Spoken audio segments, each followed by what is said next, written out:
Hello guys, welcome to Biopedia. आज हम पढ़ेंगे क्लास 12th के इम्पोर्टेंट एमसीक्यूज जो बोर्ड के लिए बहुत इंपॉर्टेंट होने वाले हैं आपके।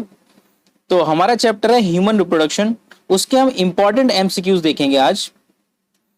तो फर्स्ट हमारा जो क्वेश्चन है उसकी तरफ चलते हैं। फर्स्ट क्वेश्चन है, ovulation in the human female normally takes place during the menstrual cycle. It means ovulation कब होता है? ओवुलेशन का मतलब होता है एग का रिलीज होना ओवरी से। तो वो मेंस्ट्रुअल साइकिल के किस फेज में होता है ये पूछ रहे हैं इसमें। फर्स्ट ऑप्शन है आपका ए ऑप्शन है at the mid secretory phase, secretory phase के मिड में होता है। बी ऑप्शन है just before the end of the secretory phase.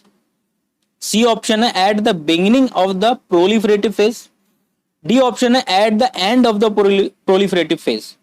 अगर हम मेंस्ट्रुअल साइकिल की बात करें तो इसमें तीन फेज होते हैं। फर्स्ट होता है मेंस्ट्रुअल फेज, सेकंड होता है फॉलिकुलर फेज और थर्ड होता है सीक्रेटरी फेज। मेंस्ट्रुअल फेज मतलब जिसमें मेंस्ट्रुअल फ्लो रहता है, ब्लड फ्लो रहता है 1 से लेके 3 to 5 डेज तक रहता है। उसके बाद स्टार्ट होता है आपका follicular phase and then start होता है सीक्रेटरी फेज। फॉलिकुलर फेज में जो होता है ग्रेफिन फॉलिकल डेवलप होते हैं। सीक्रेटरी फेज में हार्मोन्स का सीक्रेशन होता है। अब इसी में जो है एग का रिलीज होना है। तो जो सीक्रेटरी फेज का मिड होता है उसमें जो है एग रिलीज होता है जब एलएच सर्ज होता है। एलएच हार्मोन्स जब बहुत ज्यादा रिलीज होता है, अपने पीक पॉइंट पे होता है, तब क्या होता है? एग रिलीज होता है। तो ए ऑप्शन आपका बिल्कुल सही है, at the mid secretory phase.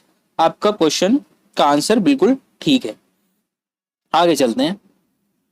After ovulation, ovulation के बाद Graafian follicle regress into, Graafian follicle बदल जाता है। किसमें बदल जाता है? कॉर्पस एड्रीजिया में, कॉर्पस कोलोसम में, सी ऑप्शन कॉर्पस ल्यूटियम में, डी ऑप्शन कॉर्पस एल्बिकेंस में। और सी ऑप्शन आपका बिल्कुल ठीक है, कॉर्पस ल्यूटियम। सी ऑप्शन आपका बिल्कुल ठीक हो गया। यहां पर नेक्स्ट क्वेश्चन की तरफ चलते हैं, ज्यादा टाइम वेस्ट करना ठीक नहीं है। आगे चलते हैं थर्ड क्वेश्चन की तरफ। इमीडिएटली आफ्टर ओवुलेशन, ओवुलेशन के जस्ट बाद क्या होता है? The mammalian egg is covered by a membrane known as. जो फीमेल एग होता है वो किससे कवर्ड रहता है? तो फर्स्ट ऑप्शन है आपका कोरियोन, बी ऑप्शन है आपका जोना पेलिसुडा, सी ऑप्शन है आपका corona radiata and D option है विटेलाइन मेम्ब्रेन। तो सी ऑप्शन आपका बिल्कुल करेक्ट है। यहाँ पर कोरोना रेडिएटा सबसे बाहर की कवरिंग जो होती है कोरोना रेडिएटा होती है, उसके बाद होती है जोना पेलिसुडा और सबसे अंदर की लेयर जो होती है वो होती है विटेलाइन मेम्ब्रेन। तो सबसे बाहर की कवरिंग पूछ रहे हैं, ये कोरोना रेडिएटा होती है। आगे चलते हैं नेक्स्ट क्वेश्चन की तरफ। Fourth question, which one of the following events is correctly matched with the time period in a normal menstrual cycle? तो कौन सा जो मैच है बिल्कुल करेक्ट है इसमें, ये देखना है हमें। ए ऑप्शन है हमारा release of egg 5th day, बिल्कुल रॉन्ग आंसर। हमारा एग 14th डे में रिलीज होता है। बी ऑप्शन है endometrium regenerates 5 to 10 days. Endometrium जो होता है वो रीजनरेट होना स्टार्ट हो जाता है 5 से 10 दिन में। सी ऑप्शन है endometrium secrete nutrients for implantation 11 to 18 days and D option है rise in the progesterone level 1 to 15 days. तो इसका बी ऑप्शन बिल्कुल ठीक है, एंडोमेट्रियम रीजनरेट होना स्टार्ट हो जाता है 5 से लेके 10 दिन तक, 10 दिन के बीच में। बी ऑप्शन इज करेक्ट है आपका, एंडोमेट्रियम रीजनरेट्स। नेक्स्ट क्वेश्चन की तरफ चलते हैं, fifth question. If mammalian ovum fails to get fertilize, अगर ओवा जो है ओवम फर्टिलाइज नहीं हुआ है तब क्या होगा? विच one of the following is unlikely, कौन सा इवेंट्स नहीं होगा? तो हमें जो इवेंट्स नहीं होगा उसको बताना है। ए ऑप्शन है आपका corpus luteum will degenerate, corpus luteum को तो डिजेनरेट होना ही होना है। बी ऑप्शन है प्रोजेस्टेरॉन सीक्रेशन रैपिडली डिक्लाइंस, ये भी होता है। प्रोजेस्टेरॉन का लेवल सडनली क्या होता है? डिक्लाइन होता है, तभी क्या होता है? मेंस्ट्रुअल फेज स्टार्ट हो जाता है। सी ऑप्शन है एस्ट्रोजन सीक्रेशन इंक्रीज, ये आपका नहीं होता है, एस्ट्रोजन का सीक्रेशन इंक्रीज नहीं होता है। तो सी ऑप्शन बिल्कुल करेक्ट है आपका। डी में क्या बोल रहे हैं? प्राइमरी फॉलिकल स्टार्ट डेवलपिंग, ये भी होना ही होना है। तो आगे चलते हैं हमारे सिक्स क्वेश्चन की तरफ।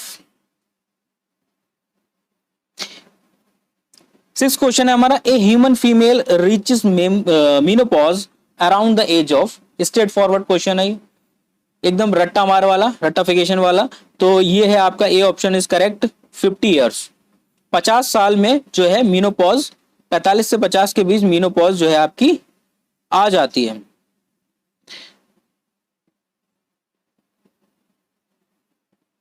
तो ए ऑप्शन आपका बिल्कुल करेक्ट है, 50 ईयर्स। आगे चलते हैं। A reaction of granules contain which harden the zona pellucida and ensure sure block to the polyspermy is. Polyspermy का मतलब है बहुत सारे स्पर्म एंटर ना कर जाए एग के अंदर, उस पॉलीस्पर्मी को रोकने की रिएक्शन होती है कोई। उस रिएक्शन का नाम पूछ रहे हैं। ए ऑप्शन है एक्रोसोमल रिएक्शन, बी ऑप्शन है कॉर्टिकल रिएक्शन, सी ऑप्शन है एक्रोजिन रिएक्शन एंड डी ऑप्शन है बाइंडिंग रिएक्शन।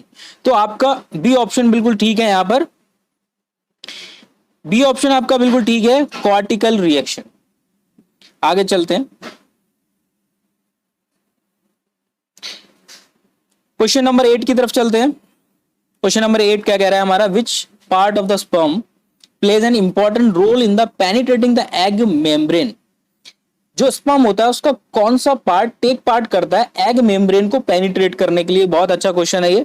ए ऑप्शन है आपका एलोजोम्स, बी ऑप्शन है टेल, सी ऑप्शन है ऑटोजोम्स एंड डी ऑप्शन है एक्रोजोम। यहां पर डी ऑप्शन आपका बिल्कुल ठीक है, क्योंकि एक्रोजोम कहां होता है, हेड पे प्रेजेंट होता है, क्योंकि जो हेड होता है स्पर्म का वही पेनिट्रेट करता है किसको, एग मेम्ब्रेन को। तो डी ऑप्शन बिल्कुल ठीक हो जाएगा यहां पर, एक्रोजोम। आगे चलते हैं 9th क्वेश्चन की तरफ। काफी इंटरेस्टिंग क्वेश्चन है यहां पर। 9th क्वेश्चन की तरफ चलते हैं। इन oocyte secondary maturation occurs in. ये बात कर रहे हैं oocyte की, यानी कि जब स्पर्मेटोजेनेसिस होती है, सॉरी जब गैमेटोजेनेसिस होती है तो दो इवेंट्स होते हैं, एक तो स्पर्मेटोजेनेसिस, दूसरी oogenesis। oogenesis का जो इवेंट है उसमें बनती है सेकेंडरी oocyte। तो सेकेंडरी oocyte जब मैच्योर होती है, मतलब सेकेंडरी oocyte जब पूरी तरीके से बन जाती है, वो बनती है जब इसका क्या हो जाता है, फर्टिलाइजेशन हो जाता है। तो कहां पर होगा, फैलोपियन ट्यूब में। जब इसका मैच्योरेशन पूरा खत्म हो जाता है वो कहां होता है, फैलोपियन ट्यूब के अंदर। ठीक है, आगे चलते हैं। Besides activating the egg, another role of the sperm is to carry to egg। बहुत अच्छा क्वेश्चन है, बहुत स्टैंडर्ड क्वेश्चन है ये। कह रहे हैं कि besides activating the egg, egg को एक्टिवेट करने के बाद स्पर्म का अगला रोल क्या होता है, क्या करता है स्पर्म। स्पर्म का अगला रोल होता है डीएनए को मैच करना, अपना डीएनए और एग के डीएनए के साथ मैच करना। तो कैरी करता है टू एग। सी ऑप्शन आपका बिल्कुल ठीक है, डीएनए को कैरी करता है। आगे चलते हैं 11th क्वेश्चन की तरफ। Preparation of sperm before penetration of ovum is. बहुत अच्छा क्वेश्चन है, बहुत स्टैंडर्ड क्वेश्चन है। प्रिपरेशन क्या होगी स्पर्म की before the penetration of ovum. Ovum के पेनिट्रेशन से पहले जो स्पर्म है वो कैसे प्रिपेयर होगा, कैसे मैच्योर होगा, इसको बोलते हैं A option spermiation, B option cortical region, C option spermiogenesis and D option capacitation. तो ए ऑप्शन आपका बिल्कुल ठीक है, स्पर्मिएशन। ए ऑप्शन आपका बिल्कुल ठीक है, स्पर्मिएशन। अब अगला भी क्वेश्चन इसी पे ही आ रहा है आपका, अगला क्वेश्चन भी इसी पे आ रहा है। Spermiation is the process of the release of sperm from. Spermiation होता क्या है, स्पर्मिएशन का मतलब होता है जो आपकी सेमिनिफेरस ट्यूब्यूल है वहां से स्पर्म का रिलीज हो जाना। वहां से जो स्पर्म रिलीज होता है वो पूरी तरीके से मैच्योर स्पर्म होता है और इस प्रोसेस को बोलते हैं स्पर्मिएशन। तो स्पर्मिएशन में हमारा जो स्पर्म रिलीज हो रहा है वो कहां से हो रहा है ये पूछ रहे हैं बेसिकली। तो ए ऑप्शन है आपका सेमिनिफेरस ट्यूब्यूल, बिल्कुल सही जवाब। फर्स्ट ऑप्शन आपका बिल्कुल ठीक हो जाएगा, A option seminiferous tubule. Next question की तरफ चलते हैं। Question number 13। Mature graphene follicle is generally present in the ovary of a healthy human female around. एक बार फिर पढ़ लेते हैं क्वेश्चन को, थोड़ा सा लंबा क्वेश्चन है। Mature graphene follicle is generally present in the ovary of a healthy human female around. जो मैच्योरेशन होता है ग्राफिन फॉलिकल का वो किस डेज में स्टार्ट होता है या किस डेज में होता है, 5 to 8 days of menstrual cycle। गलत जवाब। 11 to 17 days of menstrual cycle, बिल्कुल सही जवाब। 11 से 17 डेज में जो ग्राफिन फॉलिकल है वो पूरी तरीके से मैच्योर हो जाता है, मैच्योर ग्राफिन फॉलिकल हो जाता है और वहां से जब ये रप्चर होता है तब यहां से रिलीज होता है एग, उसको बोलते हैं ओवुलेशन। तो 11 से 17 डेज के बीच में होता है ये पूरी रिएक्शन, और 18 से 23 के बीच में जो एग होता है वो पूरी तरीके से वीक हो जाता है और वो डीजेनरेट होने की कंडीशन में होता है। 24 से 28 दिन में तो बिल्कुल ही वो डीजेनरेट हो जाता है लगभग। तो आपका ऑप्शन बी इज करेक्ट। आगे चलते हैं 14 क्वेश्चन की तरफ। 14 क्वेश्चन क्या कह रहा है हमसे, acrosomal reaction of the sperm occurs due to. Acrosome कहां होता है, स्पर्म के हेड पे प्रेजेंट होता है। तो एक्रोसोमल रिएक्शन हो रही है वो कहां हो रही है, ठीक है, ड्यू टू, और किस वजह से हो रही है, it's contact with the zona pellucida of the ओवा।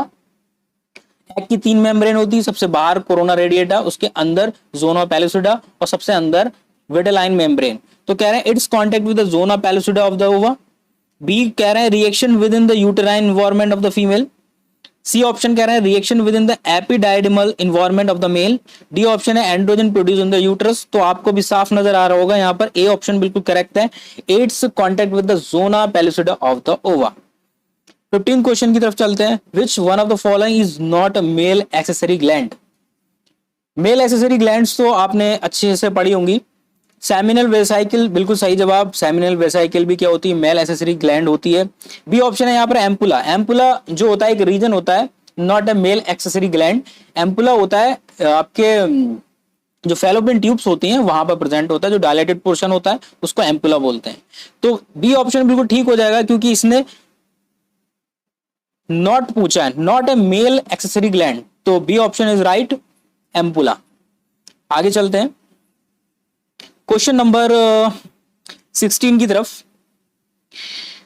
काफी अच्छे क्वेश्चन हैं इसमें। 16 क्वेश्चन की तरफ, which among the following has 23 chromosomes. कहां पर 23 क्रोमोसोम्स होते हैं आपको मैं बता दूं। 46 क्रोमोसोम होते हैं ह्यूमन के अंदर जो कि डिप्लॉयड होते हैं, यानी कि 2n स्टेज में होते हैं। बट जब स्पर्मेटोजेनेसिस या oogenesis होती है तब ये आधे रह जाते हैं, क्योंकि यहां पर क्या होगी, मियोसिस होगी, और मियोसिस के दौरान कितने रह जाते हैं, 23 क्रोमोसोम रह जाते हैं, यानी कि हैप्लॉइड कंडीशन में रह जाते हैं। अब क्या पूछ रहे हैं ये देखते हैं। Which among the following has 23 chromosome, यानी कि हैप्लॉइड कंडीशन पूछ रहे हैं कहां प्रेजेंट होती है। ए ऑप्शन है स्पर्मेटोगोनिया, रॉन्ग आंसर। स्पर्मेटोगोनिया में 46 क्रोमोसोम होते हैं। B option zygote, wrong answer, क्योंकि जाइगोट में भी कितने होते हैं, 46 क्रोमोसोम होते हैं। सी ऑप्शन है आपका सेकेंडरी oocyte। सेकेंडरी oocyte में आपके 23 क्रोमोसोम्स होते हैं, क्योंकि यहां पर आपकी secondary meiosis, second meiosis complete हो जाती है, तो यहां पर आपके 23 क्रोमोसोम्स मौजूद होते हैं सेकेंडरी oocytes में। ऊगोनिया में भी 46 क्रोमोसोम्स होते हैं। तो ये आपका क्वेश्चन हो गया। नेक्स्ट क्वेश्चन की तरफ चलते हैं। Question number 17, which of the following hormone is not secreted by human placenta. बहुत अच्छा क्वेश्चन है ये नीट में भी पूछा जा चुका है। ए ऑप्शन है HCG, human chorionic gonadotropin full form होती है इसकी। बी ऑप्शन है एस्ट्रोजन। सी ऑप्शन है प्रोजेस्टेरॉन एंड डी ऑप्शन है LH। तो इसका ऑप्शन आपको भी बिल्कुल साफ नजर आ रहा होगा, LH, जो कि रिलीज होता है प्लेसेंटा से, रिलीज नहीं होता है, ठीक है। नेक्स्ट आगे चलते हैं। आगे चलते हैं क्वेश्चन नंबर 18 की तरफ। The vast difference receive duct from the seminal vesicles and open into the urethra. Urethra में ओपन होती है सेमिनिकल वेसाइकल्स, और वास्ट डिफरेंस किसके थ्रू होती है। तो बी ऑप्शन आपका बिल्कुल सही दिख रहा है यहां पर, ejaculatory duct. B option is the right answer, ejaculatory duct. Next आगे चलते हैं क्वेश्चन नंबर 19 की तरफ। यूरेथ्रल मीटस, यूरेथ्रल मीटस जो होती है वो ओपनिंग होती है पेनिस की। तो urethral meatus refer to as a urinogenital duct. B option है opening of vas deferens into urethra. C option है external opening of the urinogenital duct. बिल्कुल सही जवाब, एक्सटर्नल ओपनिंग होती है, जो पेनिस होता है उसके बाहर की कवरिंग को क्या बोलते हैं, यूरेथ्रल मीटस। तो सी ऑप्शन आपका राइट आंसर हो जाएगा। यहां पर दिया भी रखा है इसमें, external opening of the urinogenital duct. Next question की तरफ चलते हैं। Morula is a developmental stage. Morula क्या होता है पहले तो ये समझ लेते हैं। जब जाइगोट बन जाता है, जाइगोट बनने के बाद क्लीवेज स्टार्ट होता है, तो 8 से 16 सेल स्टेज बनती है, और जब ये इस तरीके की कई स्टेजेस बन जाती हैं तब वो कंडीशन आती है, उसको बोलते हैं मॉरूला। मॉरूला के बाद ब्लास्टोसिस्ट बनती है। तो ये पूछ रहे हैं कि morula is a developmental stage of, किसकी डेवलपमेंटल स्टेज है? Between the zygote and blastocyst. पहला ऑप्शन, ए ऑप्शन बिल्कुल करेक्ट है, यहाँ पर ए ऑप्शन ही यहाँ पर करेक्ट हो गया। Between the zygote and blastocyst के बीच की जो डेवलपमेंट है उसको क्या बोलते हैं? मॉरूला बोलते हैं। आगे चलते हैं नेक्स्ट क्वेश्चन की तरफ।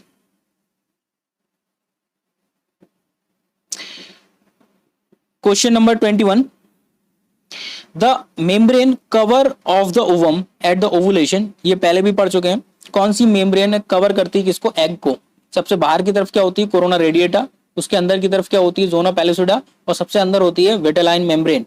तो यहाँ पर कौन सा ऑप्शन ठीक है? ए ऑप्शन बिल्कुल सही है यहाँ पर, कोरोना रेडिएटा। 22 क्वेश्चन की तरफ चलते हैं। Identify the odd one from the following. इसमें से कौन ऑड है? तो लेबिया माइनोरा और लेबिया मेजोरा, ये तो आपने पढ़ा होगा। एक्सटर्नल जेनाइटेलिया होते हैं फीमेल रिप्रोडक्टिव ट्रैक्ट में, जो बाहर की तरफ प्रेजेंट होते हैं। लेबिया माइनोरा, लेबिया मेजोरा, ये सब बाहर की तरफ होते हैं। लेकिन अगर फीमेल रिप्रोडक्टिव सिस्टम के अंदर की बात करें, जहां पर ओवरी प्रेजेंट होती है, वहां पर ये 3 स्ट्रक्चर प्रेजेंट होते हैं। एक तो फिमरेई होती है, जो आपकी फिंगर लाइक प्रोजेक्शन होती है, उसके जस्ट ऊपर इन्फंडिबुलम होता है, और उसके ऊपर की तरफ क्या होता है? इस्थमस जंक्शन होता है। तो तीनों तो मैच कर रहे हैं, बट लेबिया माइनोरा मैच नहीं कर रहा है यहाँ पर। तो आपका राइट आंसर यहाँ पर क्या हो जाएगा? Labia minora. ये ऑप्शन आपका बिल्कुल करेक्ट हो जाएगा, क्योंकि ये ऑड पूछ रहा है। नेक्स्ट 23 क्वेश्चन की तरफ चलते हैं। टेम्परेचर ऑफ द स्क्रोटम, बहुत इजी क्वेश्चन है ये। Temperature of the scrotum which is necessary for the functioning of testis is always dash dash around below body temperature.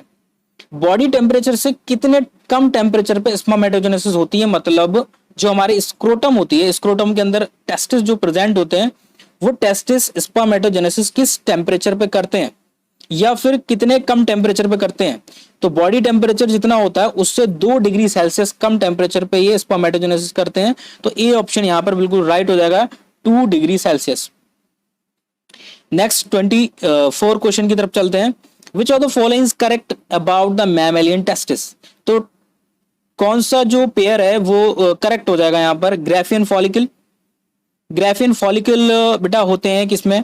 Ovary के अंदर, वहां पर फॉलिकल का डेवलपमेंट होता है, और मैच्योर फॉलिकल को ग्राफियन फॉलिकल बोलते हैं। Comma Sertoli cells, Sertoli cell आपकी प्रेजेंट होती हैं टेस्टिस के अंदर। तो ये इनकरेक्ट मैच है। B option Graafian follicle Sertoli cell, ये भी इनकरेक्ट मैच हो गया। C option Sertoli cell comma seminiferous tubule comma leading cell, ये बिल्कुल सही मैच है। सर्टोली सेल प्रेजेंट होती हैं आपके टेस्टिस के अंदर, जो कि न्यूट्रिशन प्रोवाइड करती हैं स्पर्म को। सेमिनिफेरस ट्यूब्यूल, उसके अंदर सर्टोली सेल्स होती हैं। फिर क्या है? लीडिंग सेल्स, जो इंटरस्टिशियल सेल्स होती हैं उनको क्या बोलते हैं? Leading cells. तो सी ऑप्शन आपका बिल्कुल करेक्ट हो जाएगा यहाँ पर, Sertoli cells, seminiferous tubules comma Leydig cells. D option भी आपका रॉन्ग हो गया, Graafian follicle, Leydig cell, seminiferous tubule. तो नेक्स्ट क्वेश्चन की तरफ चलते हैं, 25 की तरफ। The nutritive cells found in the seminiferous tubule. Seminiferous tubule में न्यूट्रिशन कौन प्रोवाइड करती है? तो अभी हम ऊपर पढ़ चुके हैं, सर्टोली सेल। आपका आंसर क्या सही हो जाएगा? सर्टोली सेल, सी ऑप्शन आपका करेक्ट हो जाएगा। Next, Sertoli cell are regulated by the pituitary hormone known as. किस हार्मोन से रेगुलेट होते हैं आपका सर्टोली सेल? तो आपको भी यहां पर साफ दिख रहा होगा, B option FSH, follicle stimulating hormone. जो इसको पूरा पूरा रेगुलेट करने का काम करता है वो कौन होता है? एफएसएच होता है। तो नेक्स्ट क्वेश्चन की तरफ चलते हैं। Question number 27, the head of the epididymis. Epididymis कहां प्रेजेंट होता है? आपने देखा होगा टेस्टिस का, जो अगर हम सीक्वेंस की तरफ चलें तो रीड टेस्टिस के बाद क्या होता है? रीड सबसे पहले सेमिनिफेरस ट्यूब्यूल होती है, उसके बाद रीड टेस्टिस होता है, सेमिनिफेरस ट्यूब्यूल, उसके बाद क्या होता है? रीड टेस्टिस होता है, रीड टेस्टिस के बाद वासा इफ्रेंशिया होता है, एंड देन क्या होता है? वास डिफरेंस होता है। तो वास डिफरेंस के 2 पार्ट होते हैं, एक तो असेंडिंग पार्ट और एक डिसेंडिंग पार्ट, एक ऊपर से ऐसे की तरफ जाता है, तो ऊपर वाले को क्या बोलते हैं और नीचे वाले को क्या बोलते हैं, यही क्वेश्चन में पूछ रहा है। हेड ऑफ द एपिडाइडमिस, ऊपर के हेड को क्या बोलते हैं, of the testis is called cauda, vas deferens, caput, epididymis. C option आपका बिल्कुल करेक्ट है यहाँ पर, कैप्यूट एपिडाइडमिस। और नीचे वाले जो टेल वाला पोर्शन है उसको बोलते हैं काउडा एपिडाइडमिस। काउडा का मतलब होता है हॉर्स टेल, तो जो हॉर्स टेल की तरह दिखाई देता है कौन आपका वास्ट डिफरेंस, वो टेल वाला पोर्शन होता है, और जो हेड वाला पोर्शन होता है उसको बोलते हैं कैप्यूट एपिडाइडमिस। ठीक है, नेक्स्ट क्वेश्चन की तरफ चलते हैं। Seminal plasma in humans is rich in, seminal plasma जो कि हम बात कर रहे हैं सीधा सीधा सीमन की बात हो रही है यहाँ पर। Seminal plasma in humans rich in, किन किन चीजों से रिच होता है। ए ऑप्शन है fructose and calcium but has no enzyme, option गलत है आपका ये। B glucose and certain enzyme but has no calcium, calcium present होता है उसमें। सी ऑप्शन है fructose and certain enzyme but poor in calcium, ये आंसर भी आपका रॉन्ग हो गया। डी ऑप्शन आपका बिल्कुल करेक्ट है, फ्रक्टोज भी होता है, कैल्शियम भी होता है और सर्टेन एंजाइम भी प्रेजेंट होते हैं सीमन के अंदर, तो D option is right. Next question की तरफ चलते हैं। 29 prostate gland are located below, prostate gland हमारी कहां प्रेजेंट होती है। ग्यूबरनैकुलम, बी ऑप्शन है सेमिनल वेसिकल्स, सी ऑप्शन है एपिडाइडमिस एंड डी ऑप्शन है बल्बो यूरेथ्रल ग्लैंड। तो एक चीज मैं यहाँ पर बीच में रोक के आपको और बताना चाहूंगा कि मैंने वीडियो के लास्ट में जो है इसकी पूरी आंसर की भेज दी है, ये आप देख रहे हैं, ये पूरी आंसर की मैंने इसके वीडियो के लास्ट में दिखा दूंगा मैं। जो आपको स्टार्टिंग में अगर कोई डाउट हो तो इस आंसर की से आप जो है इसकी मैचिंग कर लेना। तो 29 क्वेश्चन क्या है, prostate gland are located below, तो प्रोस्टेट ग्लैंड कहां पर लोकेटेड होती है। बी ऑप्शन आपका राइट है यहाँ पर, सेमिनल वेसिकल्स। 30 क्वेश्चन की तरफ चलते हैं। The function of the secretion of prostate gland, ये बहुत अच्छा क्वेश्चन है। Function of the secretion of prostate gland is to, क्या करता है प्रोस्टेट ग्लैंड का secretion, inhibition sperm activity, sorry हाँ ठीक है, इनिबिट स्पर्म एक्टिविटी। बी है अट्रैक्ट स्पर्म, स्पर्म को अट्रैक्ट करने का काम करता है। और सी और डी भी देख लेते हैं इसका, स्टिमुलेट स्पर्म एक्टिविटी, यही आंसर इसका बिल्कुल ठीक है, C option is right answer, stimulate sperm activity. तो ये हो गया हमारे 30 एमसीक्यूज। इसकी जो आंसर की है ये आप सब देख रहे हैं इसमें वीडियो में, और इसको पॉज कर करके या इसकी स्पीड स्लो कर करके भी आप देख सकते हैं। और मैं डिस्क्रिप्शन में भी इस आंसर